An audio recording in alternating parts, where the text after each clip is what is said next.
교학교 교사 육성 프로젝트 교사들을 위한 신약성경 개관입니다. 이번에는 마가복음에 대해 살펴보겠습니다.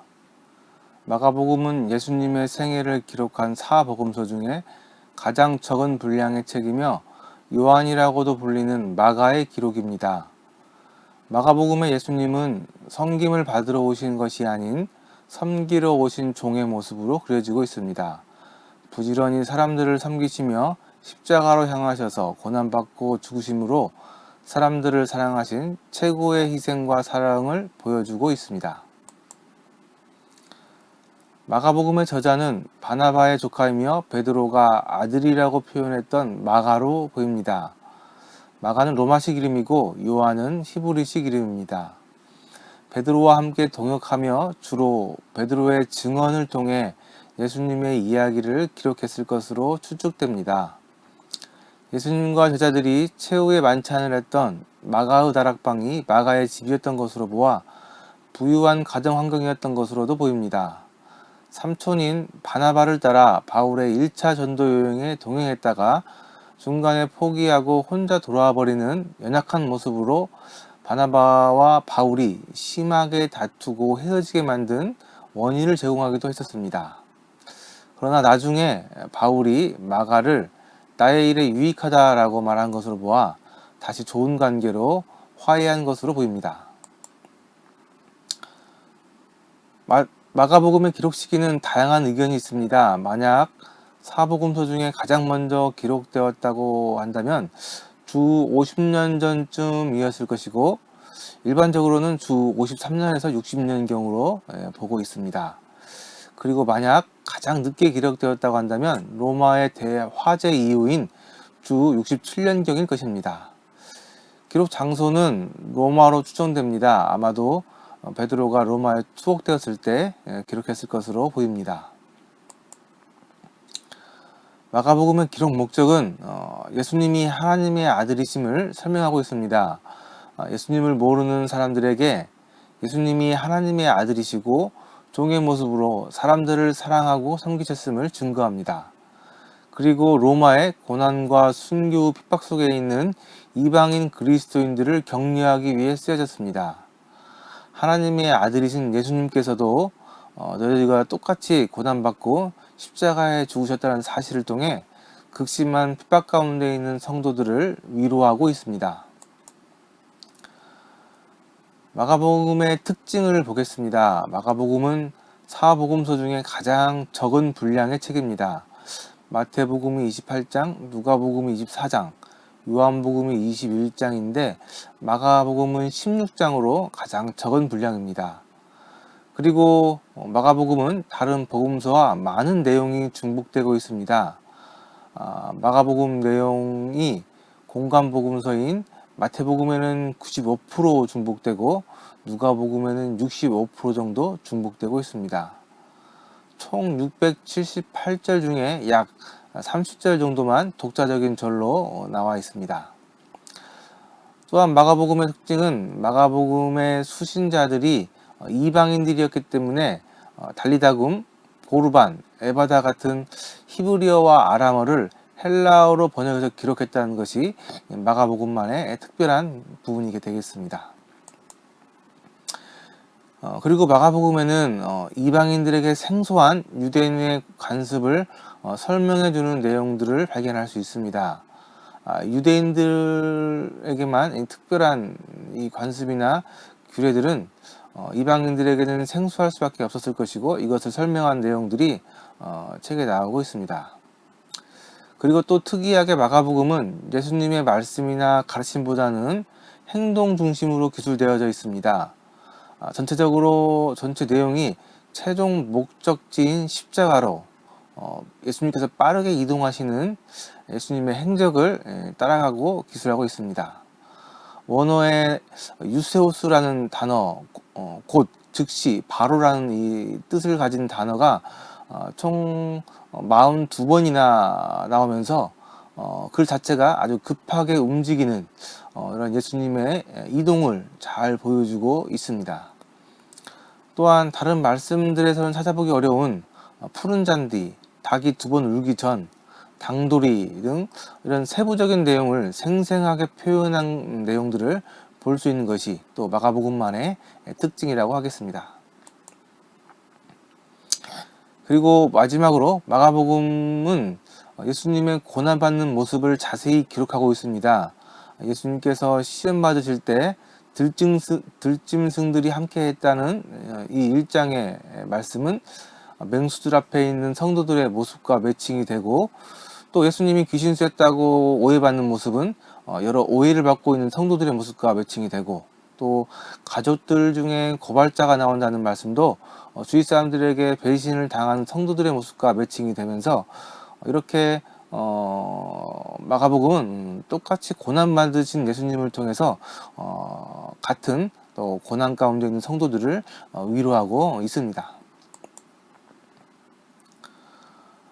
마가복음의 전체 구조는 사역 장소를 따라서 세 부분으로 나눌 수 있습니다. 1장에서 8장까지는 갈릴리 지역의 사역이었고요. 8장부터 10장까지는 갈릴리와 요단강 건너 베레아 지역을 거쳐서 예루살렘으로 가는 길에서 있었던 사건들을 기록하고 있습니다. 그리고 마지막 11장에서 16장까지는 예루살렘에 입성하셔서 일어난 일들을 기록하고 있습니다. 내용들을 자세히 살펴보도록 하겠습니다. 1장 1절부터 13절까지는 예수님이 누구신지 보여주고 있습니다. 침례 요한의 증거를 통해서 예수님이 성령으로 침례를 베푸시는 분으로 소개하고요. 또 침례를 받으실 때 하늘에서 들리는 하나님의 증언을 통해서는 예수님이 하나님의 아들이라는 것을 증언하고 있습니다. 그리고 사단의 시험을 마치신 후에는 천사들이 수종드는 모습을 통해서 예수님은 천사들도 수종드는 아주 높은 분으로 말씀하고 있습니다. 14절부터는 회개하고 복음을 믿으라는 예수님의 말씀이 전파되기 시작합니다. 그리고 제자들을 부르십니다. 이어서 귀신 들린 사람을 고치고 환자들을 고쳐주시는 여러 가지 기적들을 통해서 예수님의 하나님으로서의 권위를 사람들에게 보여주십니다. 2장에는 종교 지도자들과 죄사함, 금식 등에 관한 논쟁을 하십니다. 그리고 잠시 유대에 올라가시고요. 다시 가버나움으로 내려오시면 2차 갈릴리 사역이 시작됩니다. 또 종교 지도자들과 안식일과 관련된 여러 가지 논쟁을 하시고요. 그리고 12제자를 임명하십니다. 3장 20절에서는 예수님이 행하시는 많은 기적들에 대한 논쟁이 일어나는데요. 예수님을 반대하는 사람들은 예수님이 귀신의 왕 바알세불의 힘을 입어서 귀신을 쫓아낸다고 모함합니다. 31절에는 예수님을 찾아온 가족들을 통해 예수님의 뜻대로 행하는 자들이 하나님의 가족이라는 가르침을 해주십니다. 4장에는 4가지 밭의 비유, 등불의 비유, 자라나는 씨의 비유, 겨자씨 비유 등 여러 가지 비유를 통해서 하나님 나라에 대해서 설명해 주십니다. 계속해서 예수님이 누구신지 증언하는 기적들을 보여주시는데요. 배 타고 거라사 지역에 있는 군대 귀신 들린 사람을 고쳐주기 위해 항해하시다가 강풍을 만나 바다를 잔잔하게 하시는 기적을 보여주시고요. 거라사에 도착해서는 군대 귀신 들린 사람을 고쳐주십니다. 거라사에서 다시 가버나움으로 오셔서 혈류병 걸린 여인을 고쳐주시고 또 회당장 야이로의 딸도 살려주십니다. 6장에서 예수님은 고향 나사렛에 방문했지만 어렸을 때부터 예수님을 알아왔던 고향 사람들은 예수님을 메시아로 인정하지 않고 여전히 배척하게 됩니다. 예수님께서는 12제자들에게 권능을 주시고 짝을 지어서 파송하여 사역을 감당하게 하십니다. 그리고 이때쯤 침례 요한은 헤롯 안티파터에게 참수형을 당하게 되고요. 예수님은 벳세다 지역으로 이동하십니다. 벳세다 근처에서 예수님은 오병이어의 기적을 통해 5,000명을 먹이시는 기적을 일으키십니다. 먹을 것을 해결해 주신 예수님을 사람들은 자신들의 왕으로 삼으려고 했고요. 예수님께서는 군중들을 피해 게네사렛으로 이동하십니다. 이동하는 밤중에 물 위를 걷는 기적도 보여주십니다. 게네사렛에서도 많은 병자들을 고쳐주셨지만 예수님께서는 바리새인들이나 서기관들과 계속해서 변론하셔야만 했습니다. 사역지를 옮겨 이방인 땅인 두로와 시돈까지 가셔서 또 수르보니게 여인의 딸을 고쳐주시고, 또 데가볼리 지역으로 가셔서 칠병이어의 기적을 통해 또 이방인들도 먹이시는 이런 기적을 행해 주십니다. 그리고 가이사라 빌립보 지역에서 예수님께서는 유명한 베드로의 신앙 고백을 듣게 됩니다. 주는 그리스도시요, 그리스도라는 이러한 좋은 신앙 고백이었지만, 바로 다음에 이어지는 예수님의 순환 예고에 대해 반응하는 베드로의 모습을 통해서 아직까지는 완전한 신앙 고백이 되지 못했던 것을 볼 수 있었습니다. 예수님께서는 그 이후로 총 3번에 걸쳐 순환 예고를 제자들에게 해주시는데요. 첫 순환 예고는 이렇게 베드로의 신앙 고백 후에 말씀하셨고요. 예수님과 일부 제자들은 이제 첫 번째 순환 예고 이후에 헐몬산이라고 불리는 변화산으로 올라가십니다. 그곳에서 제자들은 예수님이 하나님의 아들이시라는 음성을 듣게 되고, 또 변화되신 예수님을 목격하기도 합니다. 다시 산에서 내려오셔서 제자들이 고치지 못하고 있는 귀신 들린 아이를 고쳐주십니다. 이제 갈릴리를 지나면서 예수님은 두 번째 순환 예고를 해주십니다. 그러나 안타깝게도 제자들은 여전히 예수님의 말씀을 이해하지 못하고 오히려 누가 더 큰 자인지 변론하고 있었습니다. 예수님께서는 섬기는 자가 큰 자가 된다고 가르쳐 주셨고, 또 실족하는 일이나 또 이혼에 관한 교훈도 해주셨습니다. 이 이혼이라는 교훈을 통해서 하나님이 짝져 주신 것을 사람이 나눌 수 없다고 이혼에 대해서 자세히 말씀해 주셨고요. 하나님 나라가 어린 아이들 같은 자의 것이라는 가르침을 통해서도 또 어린 아이들을 축복해 주십니다. 재물이 많은 청년이 예수님을 찾아왔는데요. 이 청년을 통해서 예수님께서는 부자가 하늘나라에 들어가는 것이 어렵다고 말씀해 주셨습니다. 베레아 지역 요단강 근처에서 예수님은 3차 순환 예고를 하시는데요. 이때 또 엉뚱하게 야고보와 요한은 예수님께 자신들을 예수님의 왼편과 오른편에 앉게 해달라고 청탁을 하게 되고요. 이 일로 다른 제자들과 분란이 일어나기도 합니다.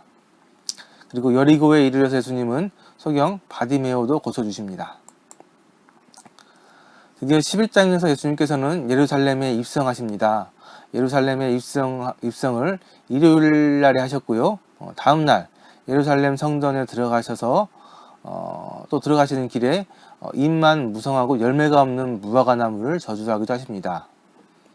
성전에 들어가셔서는 장사하는 사람들을 내쫓으시면서 성전을 정화하십니다. 그리고 다음 날인 화요일에 다시 성전에 들어가시면서 마른 무화과 나무를 통해 기도에 대해 가르쳐 주십니다. 그리고 성전에 들어가셔서 다시 종교 지도자들과 변론을 하시면서 그들을 매우 꾸짖습니다. 이러한 가식적인 종교 지도자들과 비교되는 또 가난한 과부의 헌금하는 모습을 통해서 교훈해 주시기도 하십니다. 계속해서 예수님은 제자들의 질문을 통해 성전이 파괴될 것과 마지막 날에 있을 일에 대해서 예언해 주십니다. 큰 환란이 있을 것이고 이 큰 환란 후에 예수님께서 재림하실 것이라는 사실에 대해서 말씀해 주십니다. 무화과 나무의 비유로 일어나는 일들을 통해서 때를 분별하는 지혜를 가지라고도 말씀해 주십니다. 14장에는 예수님께 향유를 부은 여인의 아름다운 이야기가 나오는데요. 이 이야기는 과거의 일을 회상하는 이런 삽입절로 보는 것이 흐름상 타당할 것으로 보입니다. 예수님의 마지막 고난주 수요일에 가룟 유다가 예수님을 종교 지도자들에게 파는 일들이 있었던 것으로 보이고요. 목요일 저녁에 예수님은 마가의 다락방에서 제자들과 마지막 유월절 만찬을 가지십니다. 만찬 후에 겟세마네 동산으로 이동하시면서 제자들의 배반을 예고하셨고요. 이러한 일에 물론 베드로는 부인했지만 예수님께서는 베드로가 닭이 2번 울기 전에 3번 부인할 것이라는 정확한 예언을 말씀해 주십니다. 겟세마네 동산에 도착하셔서 이런 고뇌의 기도를 하시고요. 예수님께서는 체포되십니다. 예수님이 체포되자 예수님의 예언처럼 제자들은 모두 도망갔습니다. 홀로 잡히신 예수님은 사내들인 공회에서 모욕을 당하시고 재판을 받습니다. 몰래 예수님을 쫓아온 베드로는 예수님을 모른다고 부인하다 닭이 울자 예수님이 말씀하신 사실이 떠올라서 통곡하게 됩니다. 15장에서 예수님은 빌라도에게 사형 선고를 받고 군인들에게 희롱과 고문을 당하십니다. 그리고 골고다로 십자가를 지고 이동하셔서 십자가에 매달리시고 돌아가십니다.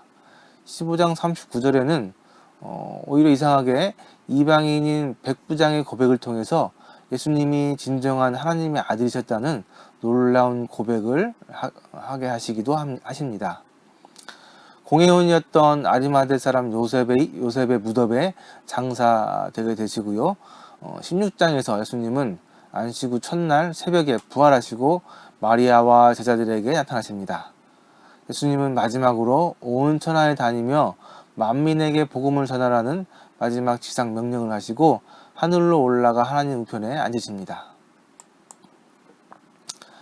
이렇게 마가복음에 예수님은 사람들의 섬김을 받는 것이 아니고 도리어 섬기러 이 땅에 오셨고 자신의 목숨을 주기까지 사람들을 사랑하신 종으로 소개되고 있습니다. 이상으로 마가복음 개관을 마치도록 하겠습니다. 감사합니다.